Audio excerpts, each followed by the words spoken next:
বন্ধুরা, আজকে তোমাদের আমি ওয়ার্ডের অটোমেটিক কিভাবে লাইন করবে সেটা তোমাদের আমি করে দেখাচ্ছি। এখানে দেখো আমি নেম, ফাদার্স নেম এবং ফোন নাম্বার লিখে রেখেছি। তো এটাকে প্রথমে সিলেক্ট করব, সিলেক্ট করে রাইট ক্লিক করব, প্যারাগ্রাফ,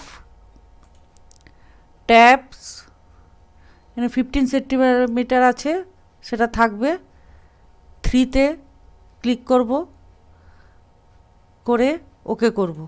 এবার দেখো নেমের পাশে আমি ক্লিক করছি, করে ট্যাব প্রেস করছি, আবার ফাদার্স নেমের পাশে ক্লিক করে ট্যাব প্রেস করছি, আবার ফোন নাম্বারের পাশে ক্লিক করে ট্যাব প্রেস করছি।